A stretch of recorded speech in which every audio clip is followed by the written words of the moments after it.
Good morning, everyone. Welcome to our latest HubSpot training video with the B2B Marketing Lab. Today, we're going to look at how to build a content strategy in HubSpot. My name is Matt, and I'm the Group Head of Marketing here at the B2B Marketing Lab. And today, I'm delighted to be joined by Jessica Packer. Thank you, Jess. That's all right. Yeah. Jess is Client Services Director here at the B2B Marketing Lab. So Jess basically heads up all of our clients, make sure they're happy and helps them with HubSpot and all things inbound. But today, as mentioned, we're going to look at how to build a content strategy in HubSpot. So first things first, Jess, what is a content strategy and why is it so important?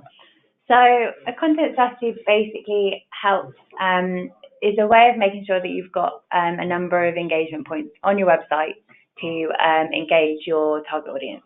So the whole kind of aim of it is effectively to gently persuade your prospects that you are the right solution and the right company for them to go with. In terms of why you need one, there's a very cheesy analogy that we always refer to, which is marketing automation is like a sports car. And HubSpot is very much like this. If you buy it and don't do anything with it, then it's beautiful and it's got a ton of power, but it doesn't really do much. You have to add the petrol, which in this analogy is the content. While it's cheesy, it's very true. Content is absolutely essential for an inbound marketing campaign to be successful. Fab. And when we use the term content, I suppose as you're looking to build out a content strategy, what different types of content can people build and what can be used? So, I mean, as you can see, there are tons. But basically, when we're talking about content, we're talking about anything from ebooks and white papers, which are probably the kind of most common ones maybe that you would see, infographics as well. So obviously visual content like videos, reports, even things like interactive tools or ROI calculators, website pages, of course, your brochures, all sorts, podcasts. The list goes on. And I think it's probably key at this point to mention that all of these pieces of content can sit in different, places. They can be on your website, they can be on things like YouTube, on social media. And obviously each one of them has a different purpose. Yeah. Some sit very much in a space where you would use something like a blog to attract someone to your website. Whereas something like a pricing document or a testimonial would be used to, convince somebody that you're the right person for them. Yeah. Now, a couple of weeks ago in our last webinar with Jessica Gamble, we ran through how to build, essentially how to understand your buyer's journey from an awareness, consideration, and decision phase. But I know in your team, you sort of expanded that awareness, consideration, decision, and you actually use sort of 8 steps to build your content plans. Do you mind just going through them in a little bit more detail? Sure. So the reason we did this was one of the things that we would struggle with often was actually choosing between whether a piece of content fitted the awareness stage or the consideration stage or the decision stage. There's so much crossover between the two that we'd end up kind of basically just putting like awareness/consideration, which isn't particularly helpful. So it was actually a talk at Inbound, and one of the presenters kind of broke it down into these 8 stages. And it was like a moment where it just clicked, and suddenly, while it probably seems like we're overcomplicating something, it's actually made stuff so much more simple for us when brainstorming content and also when doing a content audit, which we'll talk about in a minute. So in terms of what these stages are, basically pre-awareness is where your prospect is unaware that they even have an issue or a challenge. So they might not even be aware that your company exists, or it could just be that they don't even know that the product exists. And we actually had a client who kind of fitted in this area quite well. They were a content AI platform, and basically it it was an incredible piece of software, but it was revolutionary. No one else was doing anything like it. So no one really even knew it existed.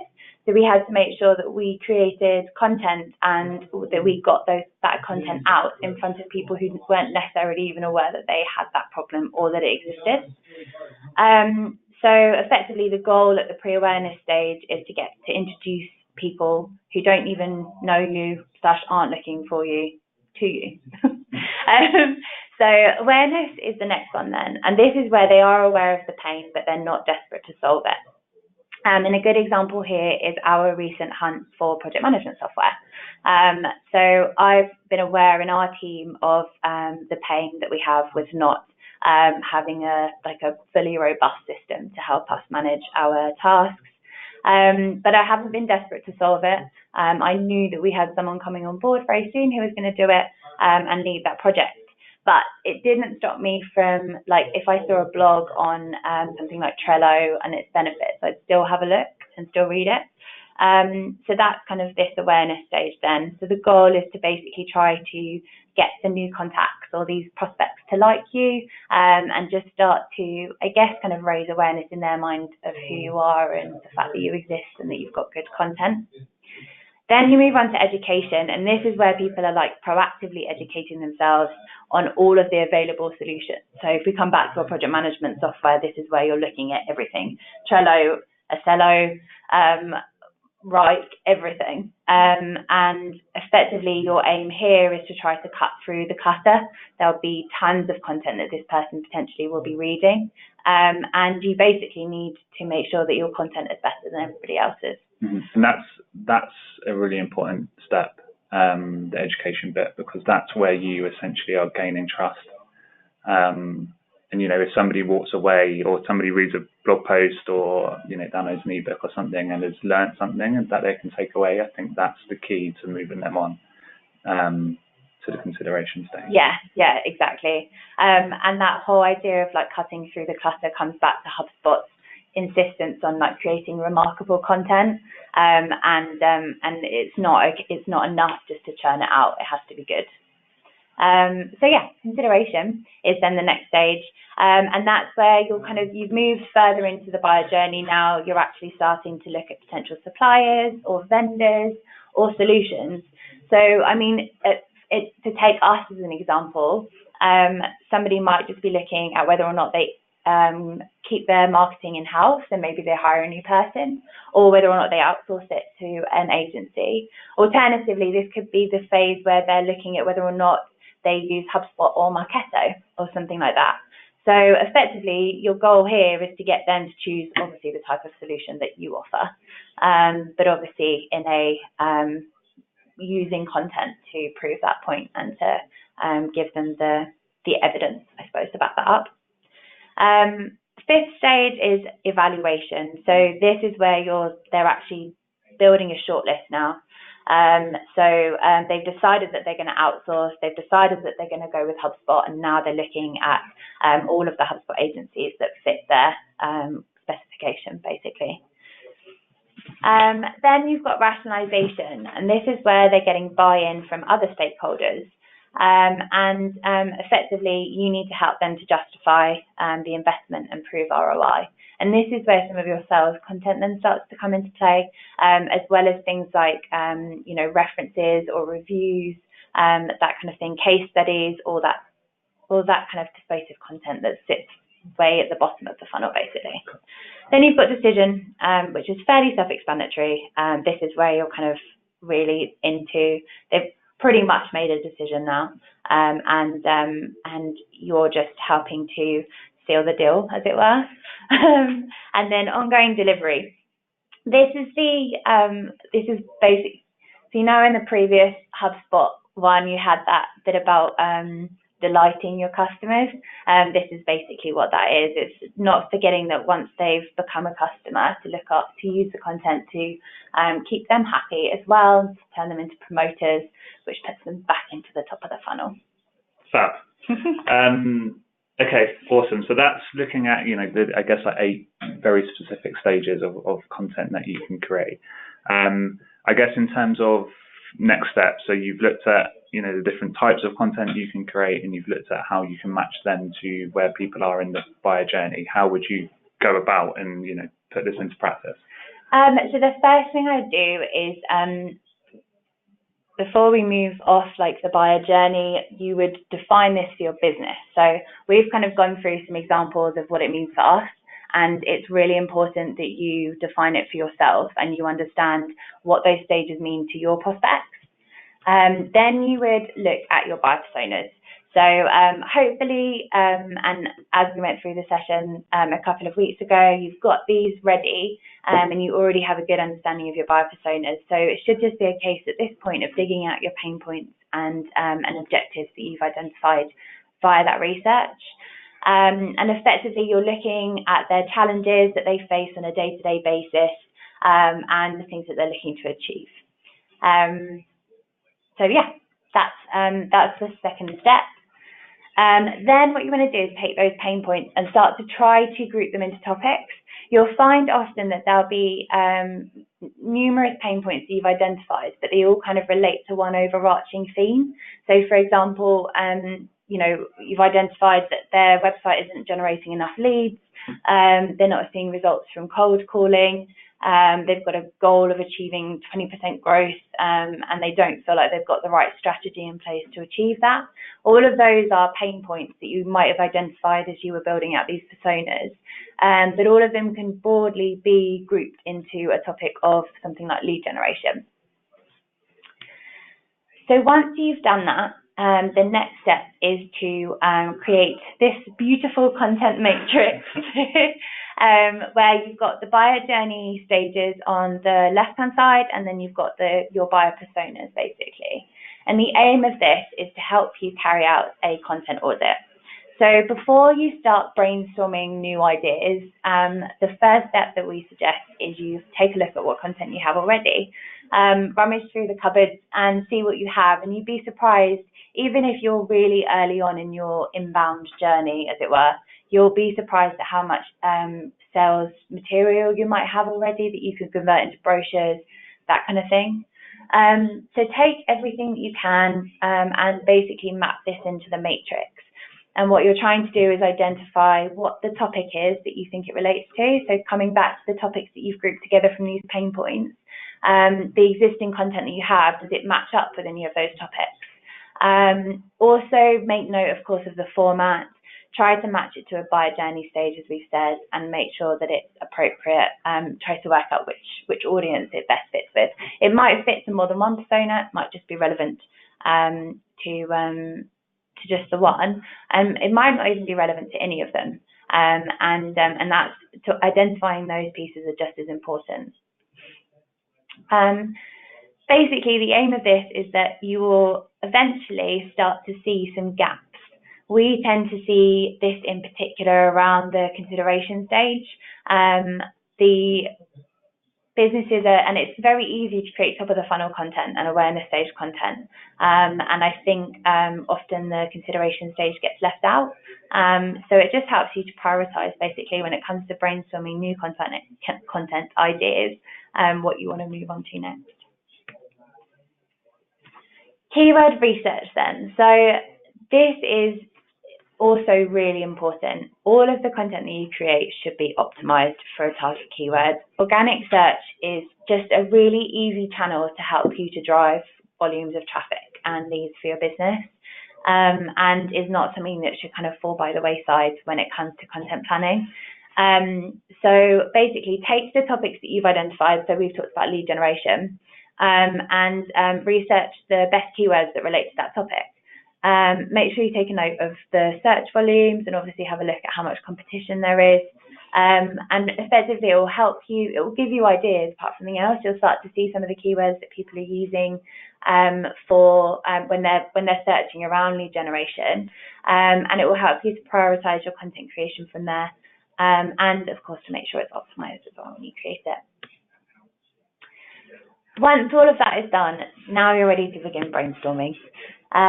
So get as many people together as you can, who you basically want as many brains in the room who really understand the topics that you are planning to kind of create your content around. And just make sure that you're using your keyword research and the pain points as inspiration. Honestly, it's 10 times easier when you're looking at those two things, because the ideas are there. All you're really doing is just formulating them into a working title, basically. And as we've talked about, just make sure you're thinking about the buyer journey stages.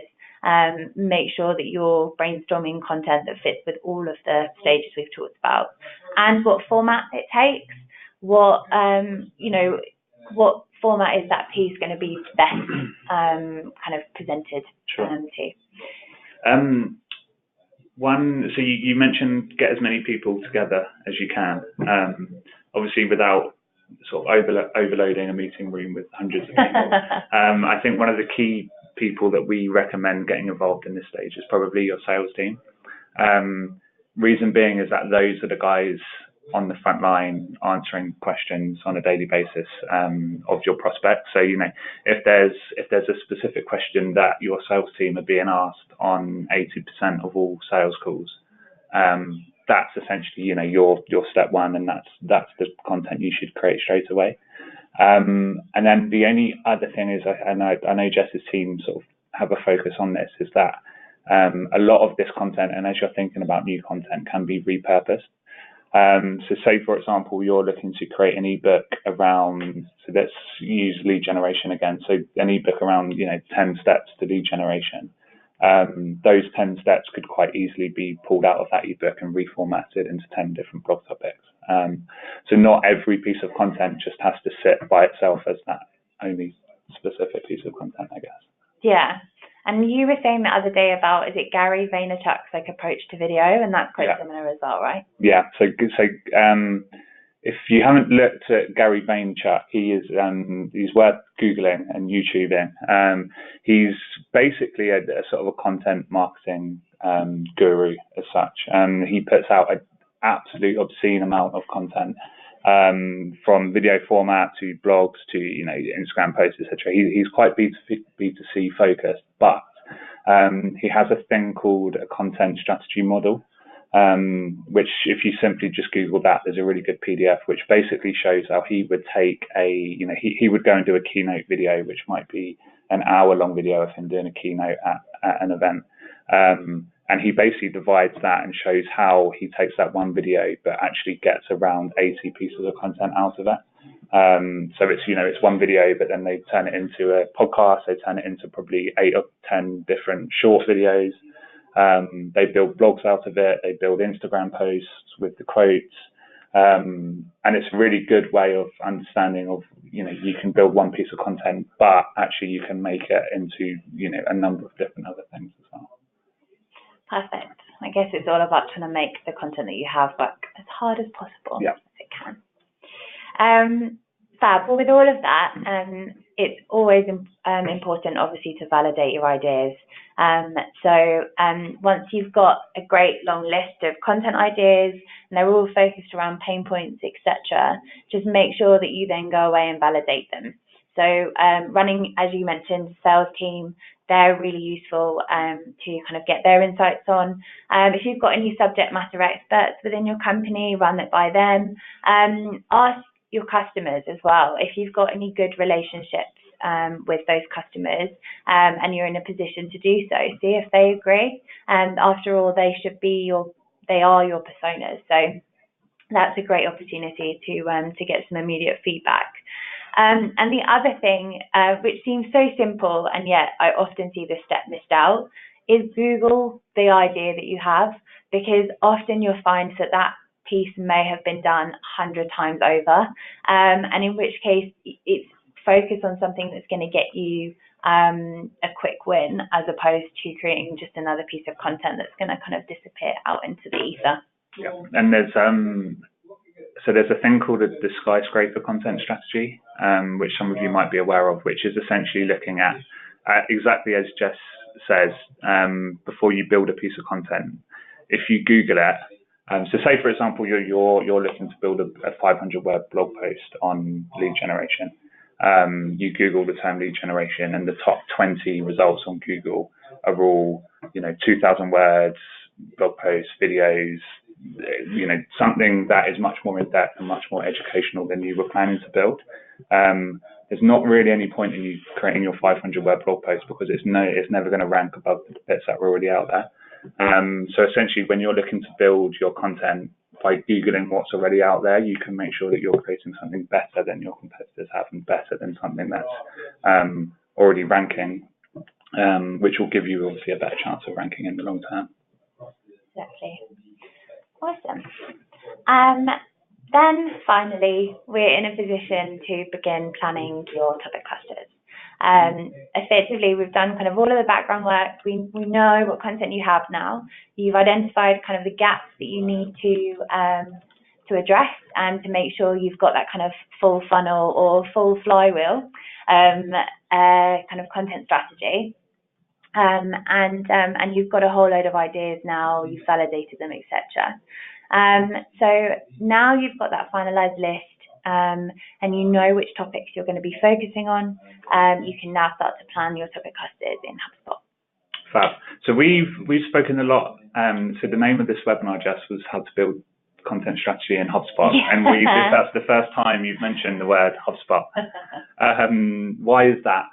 So the thing with the topic cluster tool in HubSpot, or what is now referred to as the SEO tool, is it's effectively a way of grouping together your content. But you need to have all of this kind of preparation work done before you're able to move into HubSpot and actually get it set up. HubSpot in this situation is very much kind of the final step. And is more, I guess, about the execution than it is the planning.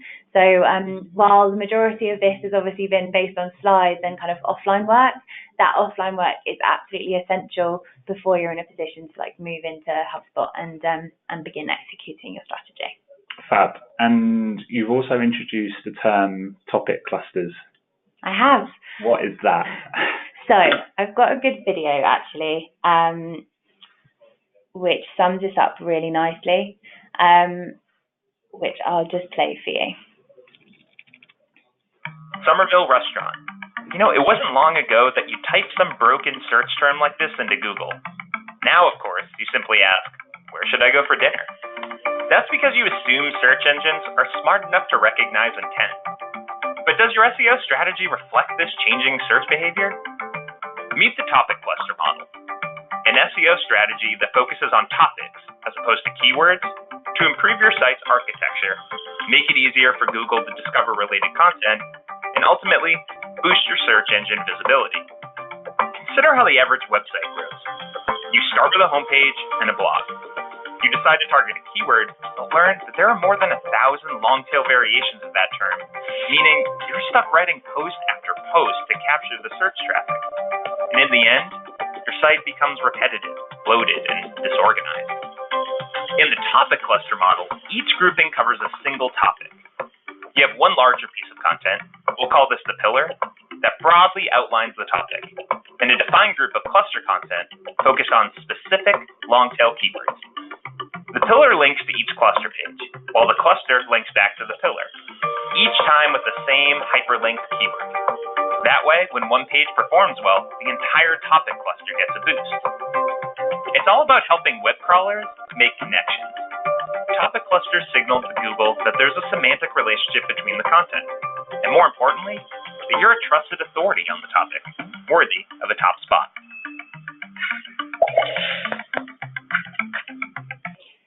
So I hope you'll forgive me for cheating a little bit there, but when I found that video, I thought it summed up topic clusters and the kind of whole reason for them really well. Basically, it's just about the fact that SEO has very much changed. The introduction of voice search, all that kind of stuff is what's led to all of these various search terms.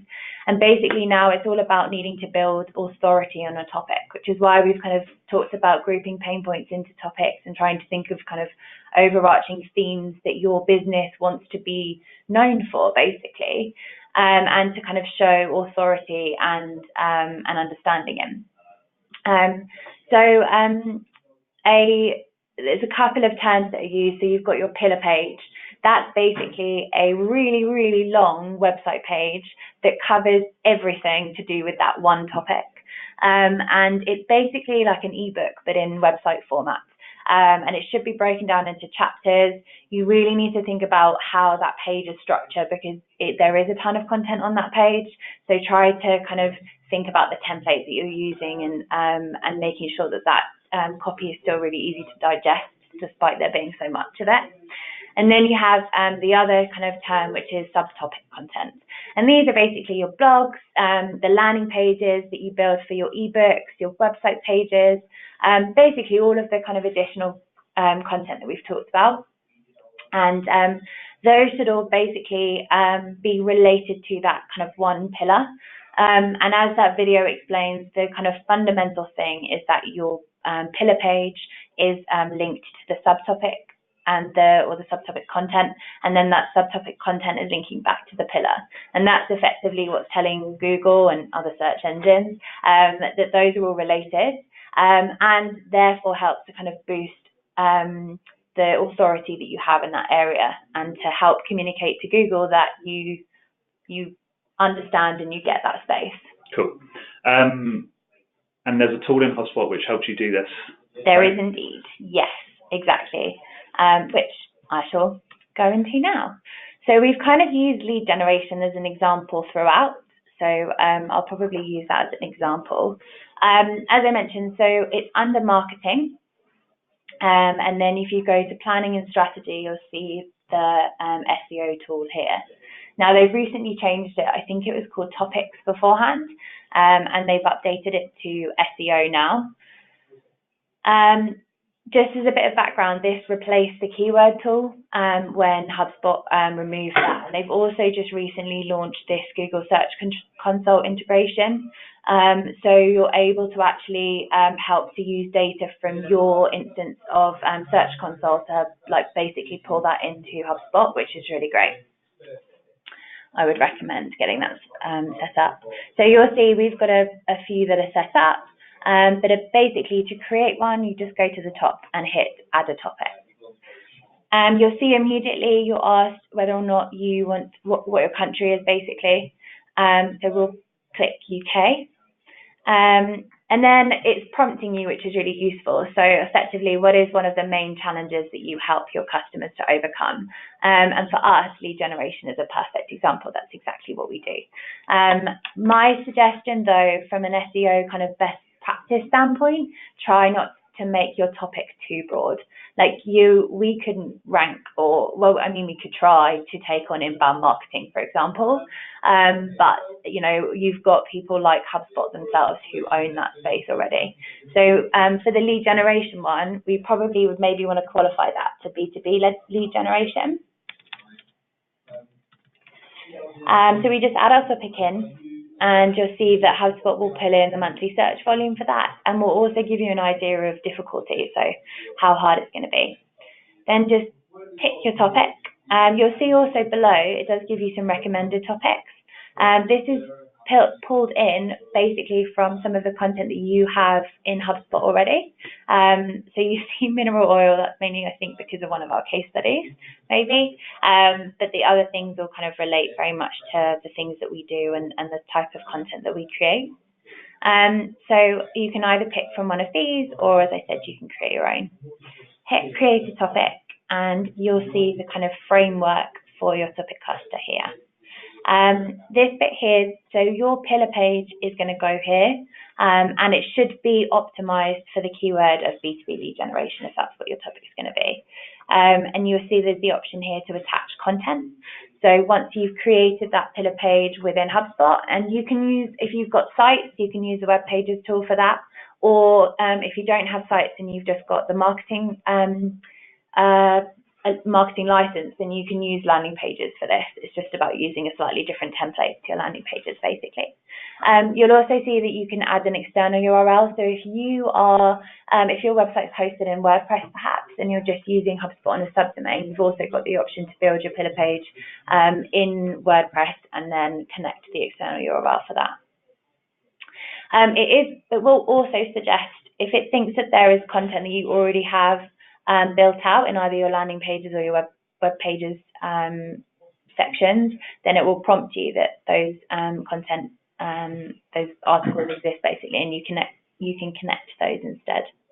So you would just simply search for your pillar page, and you'll see that it will pop up all of the site pages and landing pages that you have, and you can just select. Or alternatively, you can hit create a post and begin from there.